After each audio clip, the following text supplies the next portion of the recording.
नमस्कार, आप देख रहे हैं पूछता है भारत और आज पूछता है भारत में ऐश्वर्या का एजेंडा है कि अब क्या उत्तर प्रदेश में, ध्यान से सुनिएगा दर्शकों, क्या उत्तर प्रदेश में गन्ना बनाम जिन्ना पर होगा चुनाव? गन्ना बनाम जिन्ना, सुन रहे हैं ना आप? गन्ना बनाम जिन्ना पे होगा क्या उत्तर प्रदेश का आने वाला इलेक्शन? गन्ना और जिन्ना के चक्कर में विकास का मुद्दा कहीं गायब तो नहीं हो जाएगा, या गायब होता तो नहीं दिख रहा आपको दर्शकों? उत्तर प्रदेश सिर्फ देश का सबसे बड़ा प्रदेश ही नहीं, महत्वपूर्ण प्रदेश भी है। और जिन लोगों ने यूपी के दंगल में जिन्ना को उतारा है, जिन्ना को लाने वाला कौन? वो क्या सिर्फ जिन्ना के भरोसे ही चुनाव लड़ेंगे? आज उत्तर प्रदेश में और पश्चिमी उत्तर प्रदेश में जेवर में थे प्रधानमंत्री नरेंद्र मोदी और उत्तर प्रदेश के मुख्यमंत्री योगी आदित्यनाथ। और कौन कौन उस पूरे एरिया के लोग, विधायक, सांसद, आप नाम लीजिए, वो सब। विकास के रनवे की नींव रखी जा रही थी। आज प्रधानमंत्री नरेंद्र मोदी ने जेवर एयरपोर्ट का शिलान्यास किया। जो लोग इस पर सवाल उठाने वाले कम नहीं, एक या दो नहीं, बराबर हैं। अखिलेश यादव समाजवादी पार्टी के राष्ट्रीय अध्यक्ष मुलायम सिंह नेताजी के बेटे, पूर्व मुख्यमंत्री अखिलेश यादव ने आज के एक खास बातचीत में रिपब्लिक भारत से कहा, हमारे साथी अनुज से बात की, कहा कि ये तो मैंने कर दिया था, ये है क्या? उन्हें आज प्रधानमंत्री मोदी ने बता दिया है कि उनके लिए राजनीति से बड़ी राष्ट्र नीति है। इस मंच पर मोदी से पहले योगी आदित्यनाथ आए। उन्होंने कहा जेवर एयरपोर्ट के मंच से जिन्ना प्रेमियों पर ताबड़तोड़ हमला बोल दिया योगी आदित्यनाथ ने। यूपी में गन्ने की मिठास को जिन्ना की नफरती हिंसा में बदलने वालों पर जमकर सियासी प्रहार और बाउंसर फेंके हैं योगी आदित्यनाथ में। अगर आप समझ रहे हैं मैं क्या कह रहा हूं। अखिलेश यादव पर हमला बोलते हुए योगी ने कहा कि यूपी की जनता से पूछा उन्होंने वहां मौजूद लाखों लोगों से। आज हजारों की नहीं, लाखों की बात हो रही थी। उन्होंने पूछा, गन्ने की मिठास चाहिए या जिन्ना की नफरत? दोस्तों, गन्ने की मिठास या जिन्ना की नफरत? अखिलेश यादव ही थे वो जिन्होंने सरदार पटेल की तुलना जिन्ना से कर दी थी अपनी एक स्पीच में। बहरहाल उसके बाद बोला गया कि आप गलत तरह से उसे ले रहे हैं। लेकिन जिन्ना को लाने वाले, जिन्ना को आजादी का नायक बता चुके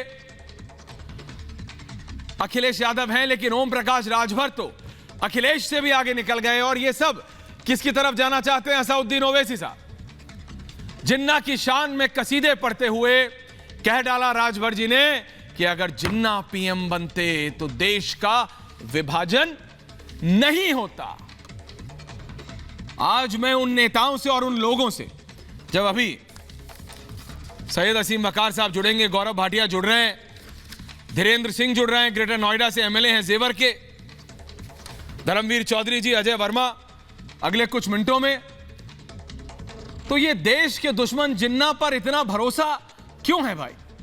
और ये अगर जो हवाई जहाज, ये मैं आपसे पूछ रहा हूं दर्शकों, आप जरा बताइए कि ये जो हवाई जहाज होगा, ये क्या किसी का अगुस्ता वेस्टलैंड वाला वीवीआईपी चॉपर उतरने वाला है क्या? गौरव भाटिया, जो लोगों को दिक्कत हो रही है, जनता का हवाई जहाज उतरेगा, सामान आएगा, कार्गो आएगा, इंडस्ट्रीज आएंगी, नौकरी लगेगी। क्या कहा योगी आदित्यनाथ ने, क्या कहा प्रधानमंत्री ने? लेकिन ये जो दो चेहरे आपके स्क्रीन पे हैं, इन्हीं पे रहिएगा 2 मिनट। योगी आदित्यनाथ और अखिलेश यादव डिबेट शुरू करने से पहले मैं जेवर के विधायक धीरेन्द्र जी के पास जाऊंगा, लेकिन ये जो दो नेता हैं, इन दोनों के बीच है लड़ाई उत्तर प्रदेश की। योगी के साथ, जी हां, बाबा के साथ नरेंद्र मोदी का चेहरा और अमित शाह का दिमाग, वहीं अखिलेश यादव के साथ बहुत सारे लोग हैं, लेकिन उनका फर्क कितना पड़ रहा है? अपना दल का एक फैक्शन आ गया, आम आदमी पार्टी, जो कि खुद कहती है कि उत्तर प्रदेश में हमारा अभी ग्रास रूट पे वर्कर नहीं है, वो अखिलेश यादव के साथ है। मैं कह रहा हूं 8 और दल आ जाएं अखिलेश यादव के साथ, उनका क्या फर्क पड़ता है ग्राउंड में? ऐसे तो दल आए जिनका कोई फर्क हो, इससे तो अच्छा बाबा अकेले चल रहे हैं। तो ये अब उत्तर प्रदेश की जनता को निर्णय लेना है, गन्ना या जिन्ना। इसका मतलब समझिए, शब्द मत पकड़िएगा। इसका मतलब यह है कि आपको वो चाहिए जो विकास करे, या आपको वो चाहिए जो विभाजन की राजनीति करे, आपको वो चाहिए जो काम की बात करे। वो कोई भी हो, वो आपको तय करना है। वो देश की जनता, उत्तर प्रदेश की जनता को तय करना है कि उन्हें कौन चाहिए। लेकिन वो नेता चाहिए जो आते ही दंगों की बात करने लगे, जो आते ही ये बात करने लगे कि एक मजहब एक धर्म का उप मुख्यमंत्री बनेगा, एक नहीं हर साल में एक बनेगा, एक नहीं तो 4-4 बनेगा। ये बेतुकी बातें करने वाले चाहिए, या ऐसे चाहिए जो ये कहें कि मैंने जो वादा किया था उसको आप आंकिए, उसका आकलन आप कीजिए, वो सही है या नहीं।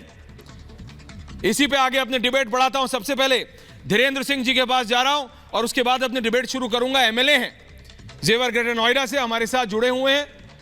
मैं पहले धीरेन्द्र जी के पास जा रहा हूं, गौरव भाटिया जी, फिर आप दोनों के पास आ रहा हूं। 1 मिनट का समय दीजिएगा मुझे।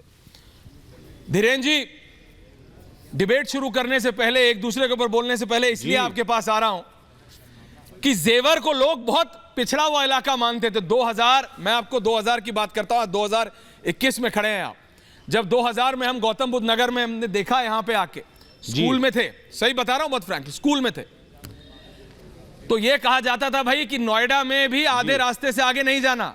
ग्रेटर नोएडा, दादरी, जब ये एक्सप्रेसवे नहीं बना था, बोला जेवर वेवर तो सोचना भी मत, रात की जरूरत नहीं है, वहां तो दिन दहाड़े लोगों को उठा ले जाते हैं, वहां तो दिन दहाड़े लोगों को उठा ले जाते हैं, उस तरफ जाना नहीं। और अगर वहां पे आज अंतर्राष्ट्रीय हवाई अड्डा बन रहा है धीरेन्द्र जी, और देश के प्रधानमंत्री और यूपी के मुख्यमंत्री आके कह रहे हैं कि अब ये गेटवे बनेगा उत्तर भारत का, तो कैसा लगता है धीरेन्द्र जी? जी,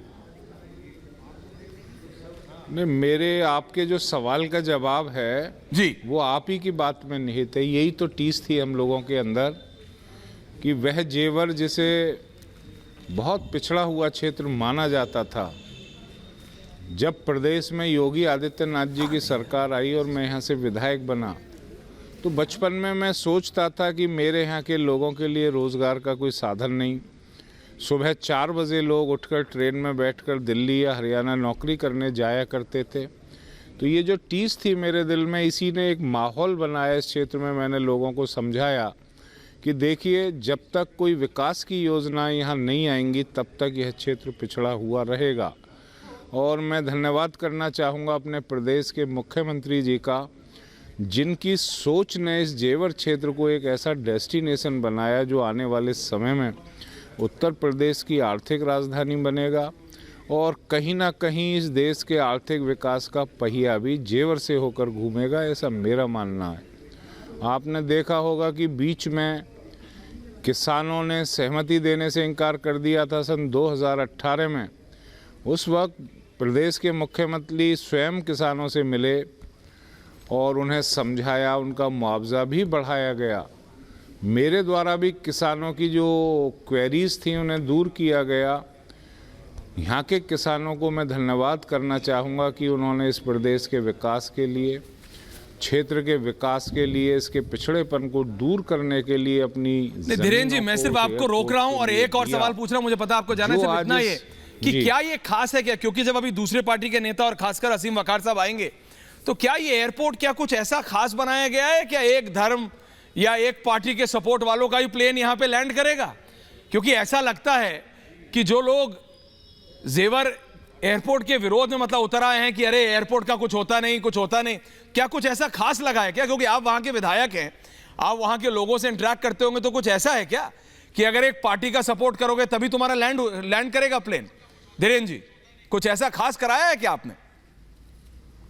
देखिए, ये तो नहीं, इस एयरपोर्ट की जो खूबियां हैं, मैं दावा करता हूं 2024 में जब यह चलेगा तो हम दिल्ली से सस्ती हवाई यात्रा देंगे लोगों को, जी, और इसकी जो सुविधाएं हैं वो विश्व स्तरीय होंगी और पर्यावरण की दृष्टि से यह अनुकूल होगा। जेवर का लोगों का पूरे के पूरे पश्चिमी उत्तर प्रदेश, जेवर, बुलंदशहर, मुरादाबाद, बिजनौर, इनके लोगों का फायदा होगा कि नहीं होगा? वकार साहब के पास जाऊंगा, इसके बाद गौरव भाटिया जी आ रहा हूं, लेकिन धीरेन्द्र जी आखिरी सवाल आपसे। लोगों का जिनके गांव तक सड़कें नहीं थी, उनका फायदा होगा कि नहीं होगा? विधायक जी, देखिए, आप ये ना समझें कि सभी लोग हवाई जहाज में बैठेंगे। हाँ, इस हवाई जहाज के आने के बाद जो इन्वेस्टमेंट यहाँ आया है और विदेशी उद्योगपतियों ने जो इस क्षेत्र में निवेश किया है, उस समय भी जब कोरोना काल था, 2 लहर हमने झेली, पूरी दुनिया आर्थिक मंदी में थी। एयरपोर्ट की घोषणा के बाद यहाँ अनेकों उद्योग ऐसे लगने जा रहे हैं जो इस क्षेत्र के नौजवानों के लिए रोजगार के अवसर लेकर आएंगे, किसानों की उन्नति का द्वार खुलेगा जी। तो यह तो एक जो है एक ऐसा माइलस्टोन है जिसकी किरणों से आप तो कुछ जिलों के नाम ले रहे हैं, मैं दावा कर रहा हूं पूरे उत्तर भारत के लिए ये एक बहुत बड़ी सौगात है। बिल्कुल, बहुत बहुत धन्यवाद धीरेन्द्र जी। और मैं बिल्कुल डिबेट के पास जा रहा हूं, पैनल खोल रहा हूं रिपब्लिक भारत से बात करने के लिए। गौरव भाटिया जी, मैंने जानबूझ के पहले मैं धीरेन्द्र जी के पास गया, क्योंकि वकार साहब के पास जब मैं भी जाऊंगा तो वो बोलेंगे ऐश्वर्या तुम्हें पता नहीं है, तुम कभी जेवर गए नहीं हो, तुम्हें ये नहीं पता कि वहां पे लोगों का नहीं है, ये बीजेपी का अपना एयरपोर्ट है। वकार साहब, इतनी नाराजगी क्यों? एयरपोर्ट पे किसी पार्टी का प्लेन थोड़ी उतर रहा है। धीरेन्द्र जी मेरा समझे नहीं सवाल, लेकिन आप तो समझ रहे होंगे। एयरपोर्ट बन रहा है, डेवलपमेंट प्रोजेक्ट है वकार साहब, सबका फायदा होगा। नहीं, बिल्कुल अच्छी बात है जी, बिल्कुल अच्छी वकार बात साहब है। और गौरव भाटिया जी, डेवलपमेंट प्रोजेक्ट है 29,560 करोड़ रुपए में, 29,560 करोड़ रुपए में बनाया गया है। ये जनता का पैसा है, ये ना किसी मंत्री की जेब का पैसा है, ना मोदी जी की जेब का पैसा है, ना किसी एविएशन मिनिस्टर की जेब का पैसा है। और आप इतना खुश हो रहे हैं, इतना खुश हो रहे हैं, पहले से जो 6 बड़े एयरपोर्ट, जो बड़े बड़े 6 एयरपोर्ट, लखनऊ और जयपुर जैसे एयरपोर्ट जो कमाई कर रहे थे सरकार के लिए, वो बेच दिए गए, वो अडानी जी चला रहे हैं। तो ये बताइए कि जनता के पैसे से बनाइए, देश का संसाधन, देश की जमीन, देश की रनवे, देश का एयरपोर्ट, देश का पैसा, जनता का पैसा, और उसके बाद में अडानी जी को दे दीजिए। गौरव भाटिया जी, जो बड़े बड़े एयरपोर्ट चल रहे थे वो तो अडानी को दे दिए, इसकी क्या गारंटी है अपने पास रखेंगे? और इतना खुश किस बात पे हो रहे हैं? चलिए, अब मैं किस बात पे खुश हो रहे हैं सर? जवाब दे रहे हैं आपको गौरव भाटिया। आप बता रहे हैं। हाँ जी, दीजिए, दिलवाइए जी। गौरव भाटिया जी, ऐश्वर्या जी, कहीं खुशियों का माहौल है, उत्तर प्रदेश उत्तम प्रदेश बन रहा है, गुंडा राज से राम राज्य आ रहा है, कहीं बड़ी मायूसी है, दिल में कांटे लग रहे हैं, दिल भी जल रहा है, हेडक्वार्टर भी पार्टियों का जल रहा है।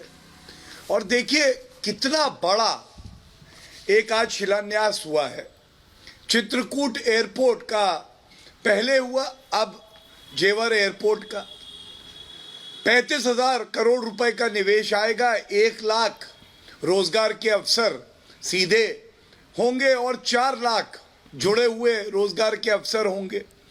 पूरे उत्तर भारत का इससे विकास होगा। लेकिन इनको दर्द हो रहा है, बेतुकी बातें कर रहे हैं, कह रहे हैं जनता का पैसा है। क्या आज मोदी जी ने या योगी जी ने एक बार भी कहा कि ये पैसा हमारा अपना है? अरे जनता का पैसा है, हम सेवक हैं, एक एक रुपया जनता के हित में खर्च कर रहे हैं, यही तो फर्क है। कभी कांग्रेस की सरकारें होती थी, स्वर्गीय राजीव गांधी कहते थे 1 रुपया देता हूं, 90 पैसे तो भ्रष्टाचार में चले जाते हैं, 10 पैसे योजना में लगते हैं। अब बदलाव आ गया तो इनको दर्द हो रहा है। दूसरा, इन्होंने निजीकरण की बात करी, अजीब गजनी है। एक गजनी देखिए, मूवी आई थी, याददाश्त चली जाती थी। ओवैसी इकलौते सांसद थे, यूपीए का समर्थन कर रहे थे। बंबई और दिल्ली का एयरपोर्ट निजीकरण हुआ था, क्या किया था ओवैसी जी ने, जरा बताइएगा। और दुर्भाग्यपूर्ण ये है, जब हम बात कर रहे हैं पूर्वांचल एक्सप्रेसवे का उद्घाटन हो गया, एम्स आ रहे हैं रायबरेली और गोरखपुर में, किसानों के हित की बात हो रही है, तो ये लोग बात कर रहे हैं सीएए वापस कर दो, क्योंकि इनको केवल एक धर्म विशेष के लोगों का वोट बैंक चाहिए। ये आए हैं नफरत फैलाने, जहर उगलने। लेकिन पिछली बार चुनाव लड़े थे, इनको जरा आईना दिखा दूं, 38 सीटों पे लड़े थे, 37 में जमानत जब्त हो गई थी, एक सीट पे कुछ वोट आए थे, पूरे प्रदेश में 2 लाख आए थे, जितनी हम एक विधानसभा में लाते हैं। आज बड़ी बात यह है, हमारी पार्टी के राष्ट्रीय अध्यक्ष जी जाते हैं, कानपुर जाते हैं, गोरखपुर जाते हैं, बात करते हैं विकास की, बात करते हैं 15 करोड़ टीके की, एम्स की, हम जो इंफ्रास्ट्रक्चर बना रहे हैं उसकी, और ये बात करते हैं अरे जिन्ना कहाँ है, जिन्ना, अखिलेश यादव को जिन्ना याद आ जाता है, इनको सीए याद आ जाता है। केवल तुष्टीकरण की राजनीति, और आपको लगता है जनता जवाब नहीं देगी इन जैसे लोगों को। कल एक और बात हुई विचित्र, कल विचित्र बात यह हुई कि सपा को और कांग्रेस पार्टी को, बसपा को, सबको लग गया है अकेले इनमें इतना दम नहीं है ऐश्वर्या जी भारतीय जनता पार्टी से लड़ सके।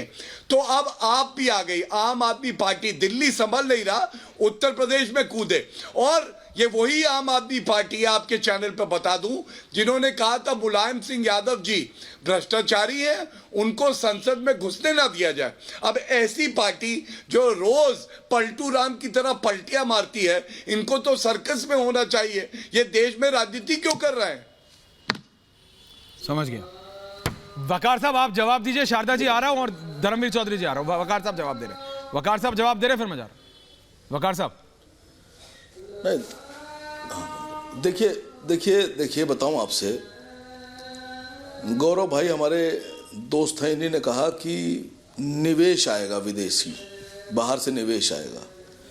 लखनऊ पहले से डेवलप है, यूपी की राजधानी है। मैंने विदेश नहीं कहा, आपने सुना, वहां भी एयरपोर्ट है। मैंने विदेश नहीं कहा, प्लीज बस अब आप बोलिए। वहां कितना निवेश आया, कहां कितना निवेश आया? 1 रुपए का निवेश नहीं आया। जयपुर में वहां भी एयरपोर्ट है, अडानी जी को दे दिया गया, वहां सरकार को कितना निवेश मिला?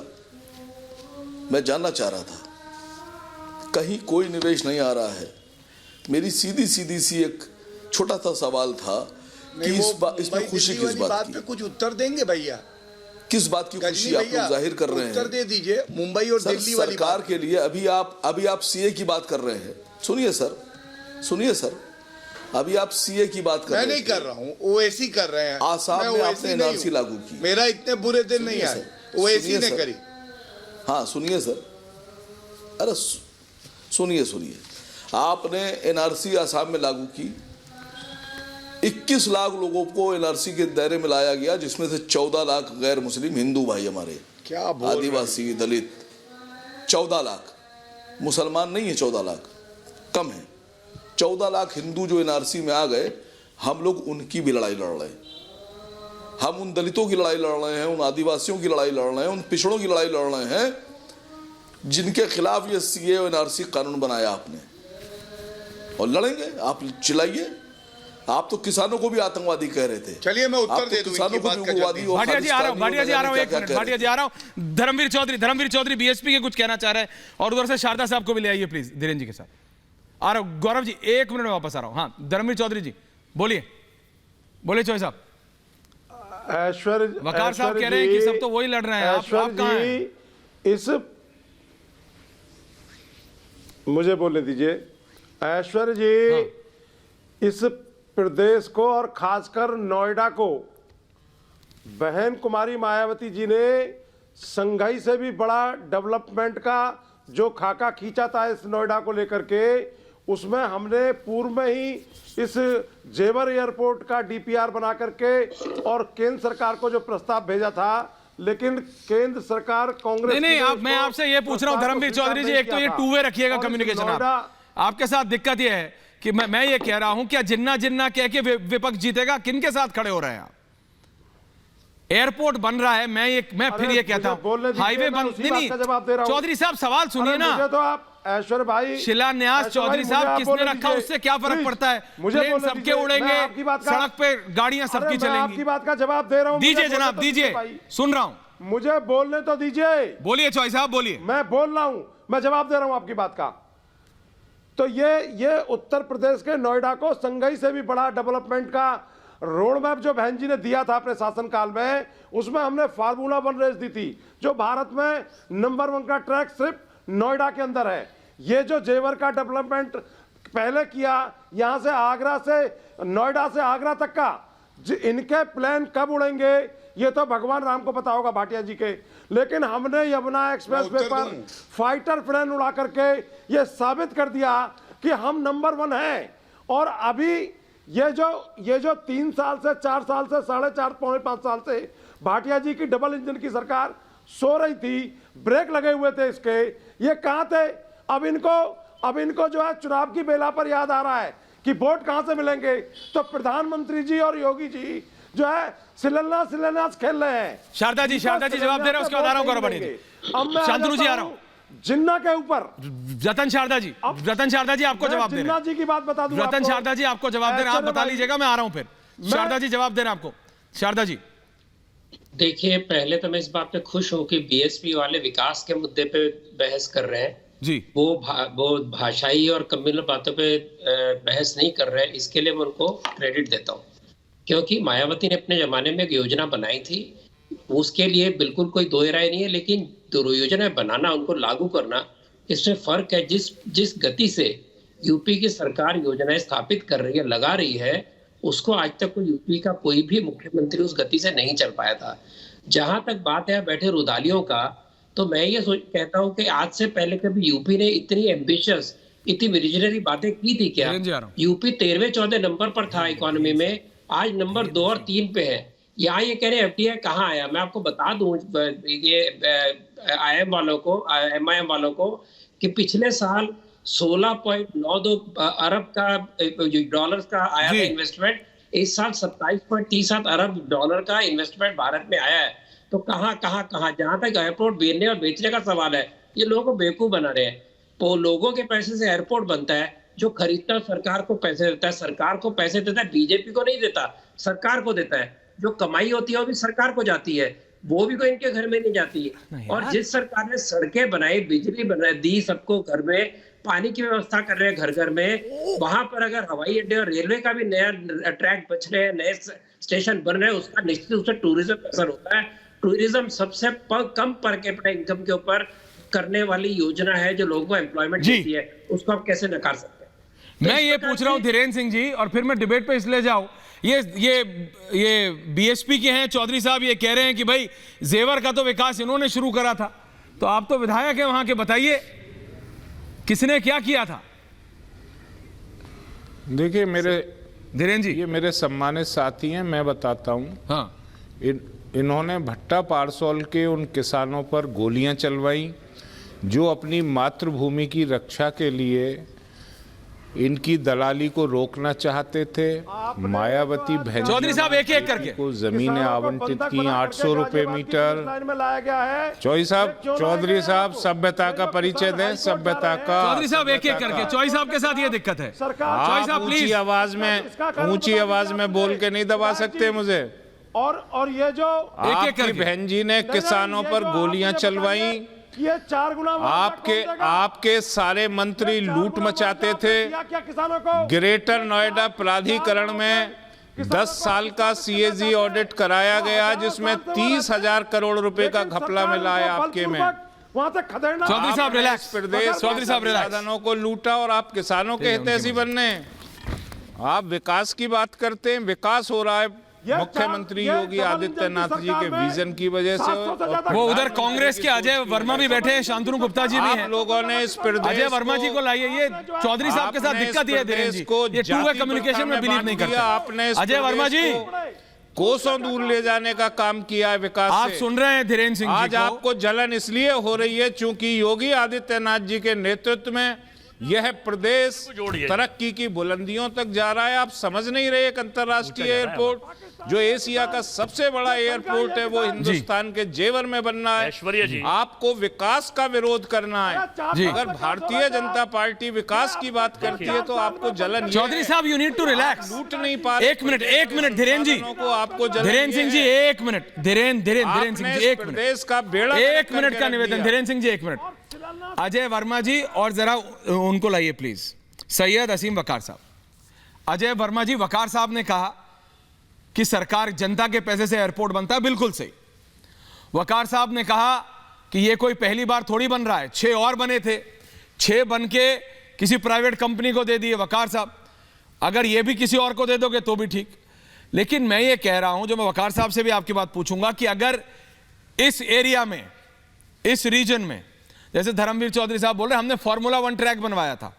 फार्मूला 1 ट्रैक से क्या होता था, रईस आते थे, अपनी गाड़ी चलती थी, देखते थे, जाते थे।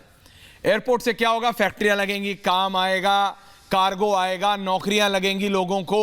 वहां पे जो बिल्कुल उजाड़, जैसा मैंने कहा, सन 2000 तक ऐसा कहते थे, जेवर की तरफ चले गए तो दिन में ही उठा लेंगे तुम्हें। अब वो सारी चीजें खत्म होंगी। तो इसमें खराबी क्या है अजय जी? और फिर वकार साहब के पास।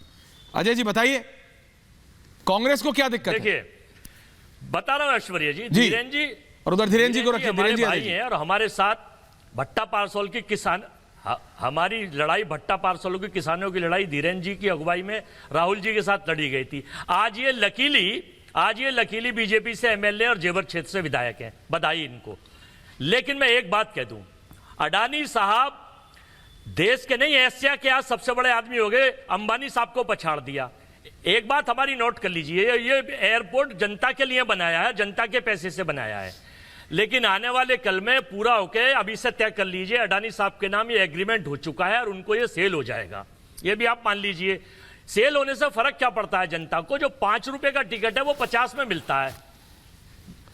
आप अगर स्टेशन पर चले जाएं तो 5 रुपए का जो स्टेशन टिकट होता है ना, वो 50 का हो गया है। आपको ये जो भविष्य में देखने वाला चश्मा है, ये अजय जी मेरे को भी दीजिएगा।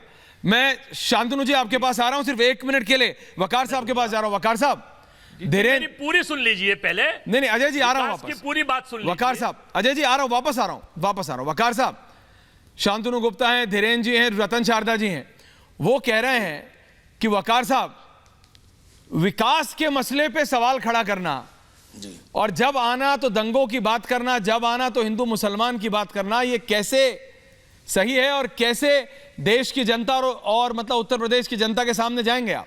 वकार साहब। सर, मैं रसीद ढूंढ रहा था, मेरे मोबाइल के फोल्डर में है, लेकिन मिली नहीं। किसकी? समाजवादी पार्टी के एक नेता हैं जी, उन्होंने अपने फेसबुक से और ट्विटर से एक फोटो डाली थी, अभी 7-8-10 दिन पुरानी बात अच्छा। है। और उन्होंने लिखा कि लखनऊ एयरपोर्ट वो गए थे, उन्होंने अपनी गाड़ी खड़ी की जी, और शायद 3 दिन खड़ी रह गई जी।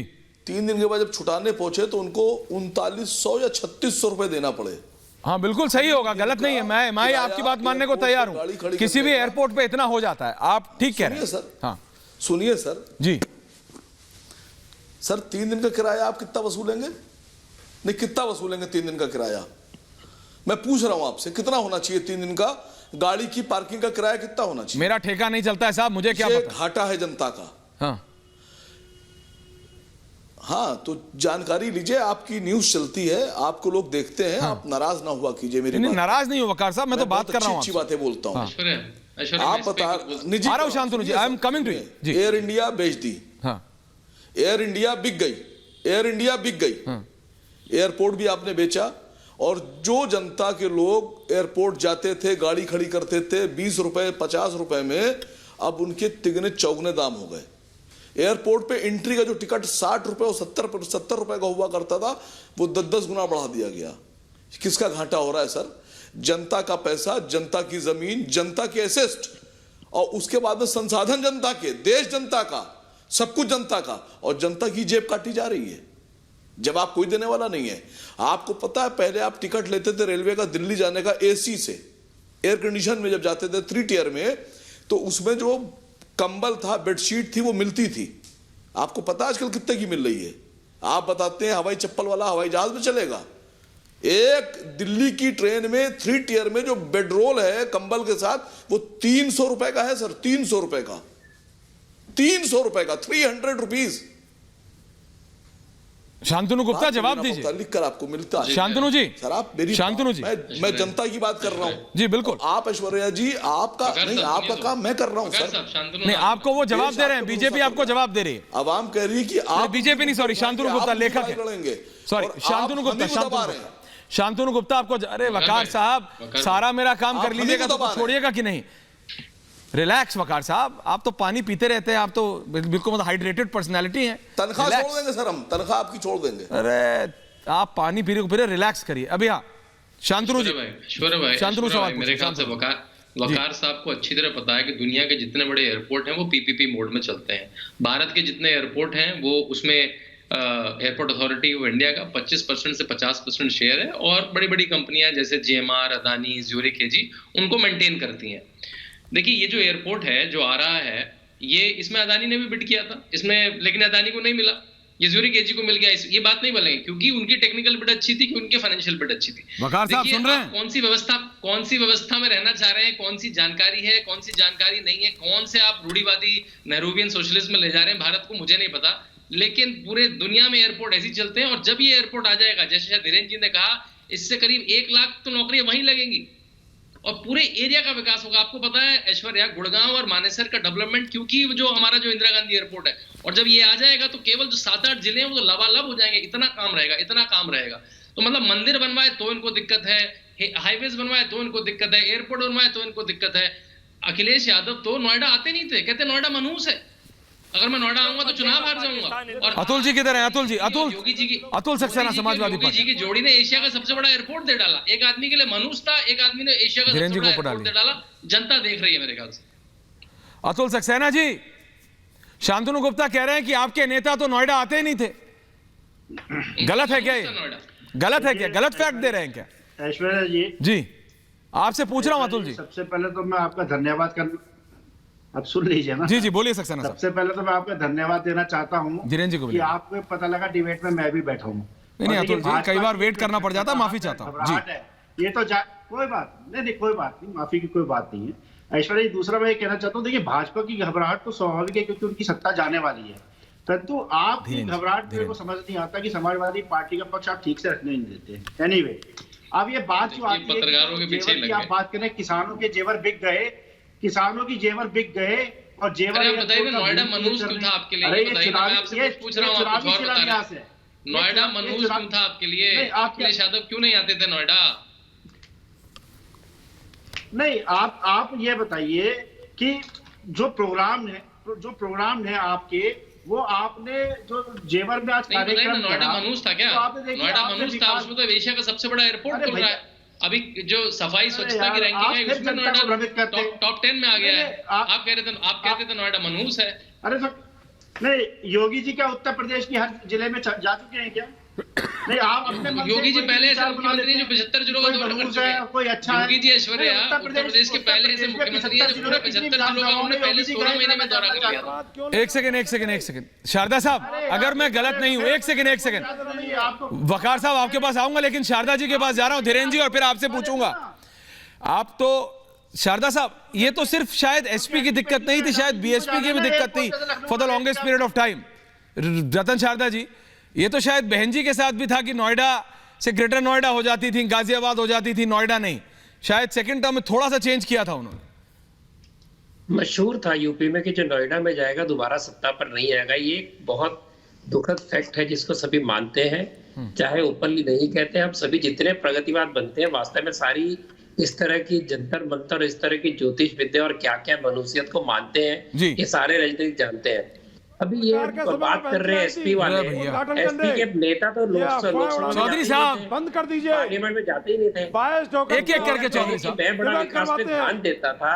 आप क्लियर कीजिएगा, आ रहा हूं आपके पास जवाब। बताइए। अरे मैं आपसे पूछ रहा हूँ ऐश्वर्या भाई, आपने नहीं देखा कि बहन कुमारी मायावती जी प्रेरणा केंद्र का उद्घाटन करने अपने शासनकाल में? अरे मैं तो आपको पहले बधाई दे चुका हूँ। वो नहीं जीती ना दोबारा, यही तो प्रॉब्लम है ना लोगों का, वो नहीं जीती दोबारा। मैं तो बधाई दिया, तो मैंने प्रगति का काम कर रहे हैं। पूछ रहा हूँ ये बात, वो हार गए। अरे तो मैं कह रहा हूँ ना, बड़ा चैनल चलाते हैं। अरे चैनल नहीं, सुनो चौधरी साहब, मैंने क्या कहा? मत लगाइए अखिलेश यादव जी के ऊपर। चौधरी साहब रिलैक्स। मुझे ये बताइए, शारदा, एयर इंडिया बर्बाद किसने किया? एयरपोर्ट प्राइवेटाइज किसने किए? एयरपोर्ट प्राइवेटाइज किया कांग्रेस पार्टी ने। एयरपोर्ट्स एयर इंडिया को बर्बाद किया यूपीए गवर्नमेंट ने। अभी आप कहते हो जो एकदम बर्बाद हो चुकी इस संस्था को लोगों के टैक्स से चलाए। एक तरफ वकार यूनुस कहते हैं, वकार कहते हैं कि सरकार जनता का पैसा, दूसरी तरफ जनता के पैसे डुबाने वाले प्राइवेटाइजेशन होता है एयरपोर्ट, जनता के पैसे डुबाने वाले एयर इंडिया कंपनी में हमारे टैक्स से चला रहे। इतना समय अगर सरकार ने हमारे टैक्स को इस एयर इंडिया को चलाने में बर्बाद नहीं किया, मैं तो उनको धन्यवाद देता हूं। आप कौन से समाजवाद की बात करते हैं जिसके अंदर हम टैक्स वकार साहब घाटे वाली कंपनियों को चलाएंगे, घटिया इंफ्रास्ट्रक्चर चलाएंगे, लोग कंपनियां बंद करवाएंगे। बीएसएनएल की हालत किसने खराब की थी? यही यूपीए था। प्राइवेट हॉस्पिटल, प्राइवेट एयरपोर्ट में कहां करप्शन हुआ? यही यूपीए था। तो आप यहाँ बैठकर जो बात करते हैं विकास की, मुझे ये बताइए एमआईएम का कौन सा मुद्दा विकास पर चलता है? वकार साहब जवाब दे रहे हैं। वकार साहब सीए पर आपका मुद्दा, वकार साहब जवाब दे रहे हैं। और चौधरी साहब, मैंने सिर्फ एक सवाल पूछा था, आपने क्लैरिफाई कर दिया कि बहन जी आई, कहने से नहीं होता, बात खत्म। यूपी के अंदर मैंने एक सवाल पूछा, आपने क्लैरिफाई कर दिया। उसको वकार साहब जवाब दे रहे हैं। वकार साहब सुना आपने? मुसलमानों ने तो कभी आपने जतन शारदा जी सवाल पूछ रहे हैं, इसलिए मीम की बात मत करिए। आप कब विकास का मुद्दा उठाएंगे आपकी पार्टी? सैयद असीम वकार साहब, ये जो वकार है, इनकी पार्टी की कोई हैसियत उत्तर प्रदेश में नहीं है और सबसे ज्यादा आप इनसे बुलवा रहे हैं। अरे क्योंकि ये ऐसे भाषण देते, आप कह रहे हैं बुलवा रहे हैं, अब इसमें भी फाइट है। इसमें फाइट नहीं है चौधरी साहब, मैं कह रहा हूं रतन शारदा जी पूछ रहे हैं उनसे, रतन शारदा जी उनसे सवाल पूछ रहे हैं। इसमें ईगो फाइट मत लाइए चौई साहब, इसमें ईगो फाइट मत लाइए, इसमें ईगो क्लैश मत लाइए। रतन शारदा जी सवाल पूछ रहे हैं उनसे, आपके पास भी तो आया 4 बार चौई साहब। मैंने आर्थिक सवाल किए सर, बिल्कुल ध्रुवीकरण के सवाल नहीं किए। रतन शारदा और सैयद असीम वकार साहब, वकार साहब आप एक बहुत महत्वपूर्ण कोई मैसेज कर रहे होंगे, अगर वो हो गया हो तो आपसे सवाल पूछा है जनाब, अगर जवाब दे दें तो कृपा होगी। नहीं सर, मैं तो जनता की बात कर रहा हूं। हाँ, जब ये आप बहुत अच्छा करते हो। अडानी को एयरपोर्ट नहीं दिया गया था लखनऊ का, उस वक्त जो कार पार्किंग का किराया था वो 30 रुपए था। हाँ, धीरेन्द्र जी, और आज का जो डेट है वो है 90 रुपए आधे घंटे का। सुनिए सर, 90 रुपए शारदा जी एक एक करके प्लीज सर, पर 30 मिनट, 30 मिनट के लिए जीवीके का था 180। तो अडानी ने खरीदा, सरकार बीच में कहां से आई? सरकार तो नहीं थी ना मुंबई के एयरपोर्ट में। शारदा जी बात सुन लीजिए प्लीज वकार साहब। Sharda ji he is replying to you, आप काउंटर कीजिएगा। अडानी ने खरीदा, शारदा साहब आप काउंटर कर दीजिएगा उनको, आप उनको काउंटर कर दीजिएगा सर, उनको बात पूरी करने दीजिए। Thank you so much. हाँ बोलिए। मेरा कहने का मतलब है कि आपको जिसको दिल चाहे देना हो दे दीजिए। आप अडानी को दीजिए, अंबानी को दीजिए, रतन शारदा को दीजिए, जिसको दिल चाहे दे दीजिए। मेरा मतलब यह है कि 90 रुपए फॉर 30 मिनट्स, 180 रुपए 1 घंटे का, 10 घंटे किराया 1800 रुपए लेंगे आप। क्या सरकार इस पर लगाम नहीं लगा सकती अडानी को बुलाकर? मतलब अडानी ने एयरपोर्ट ले लिया, बेलगाम हो गए। क्यों आप ऐसा कर रहे हैं? 1800 रुपए 10 घंटे का हुआ, 90 रुपए 30 मिनट का किराया अगर आप ले रहे हैं तो सरकार पूछेगी नहीं उनसे। ठीक, समझ गया मैं। बेलगाम हो गई, ठीक, सरकार जो चाहे करेगी। धीरेन्द्र सिंह जी समझ तो गए, जवाब भी दे दीजिए ना। मैं तो जनता की बात कर रहा हूं। बिल्कुल होना चाहिए, पिटीशन करिए, एक कैपिंग होनी चाहिए। धीरेन्द्र सिंह जी कैपिंग होनी चाहिए। उधर अजय वर्मा, किसने डाला? उधर अजय वर्मा, अतुल सक्सेना, धर्मवीर चौधरी, तीनों को लाइए। चौधरी साहब, शारदा जी बिल्कुल, आप चाहते नहीं कि शारदा जी बिल्कुल। धीरेन्द्र जी, मैं ये बात चलिए मानने के लिए तैयार हूं कि भाई इतनी ज्यादा पार्किंग नहीं होनी चाहिए एयरपोर्ट में, लेकिन क्या सिर्फ एक कारण के वश अगर 1 लाख लोगों को नौकरी मिलने वाली है, एक ये इशू है, इस पे डिस्कशन होना चाहिए और इस पे कैपिंग होनी चाहिए, इसमें कोई दो राय नहीं है। लेकिन क्या एक पॉइंट उठा के पूरे के पूरे डेवलपमेंट प्रोजेक्ट का विरोध कर देना चाहिए?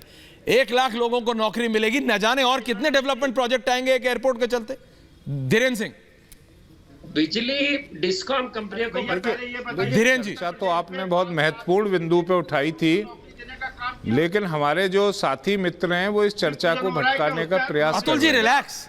हाँ, आज अगर प्रदेश में योगी आदित्यनाथ जी के नेतृत्व में विकास ने एक गति पकड़ी है, एक माहौल बना है, लोगों को सुरक्षा मिली है, ईमानदारी हुई है, तो इन लोगों को क्यों कष्ट हो रहा है?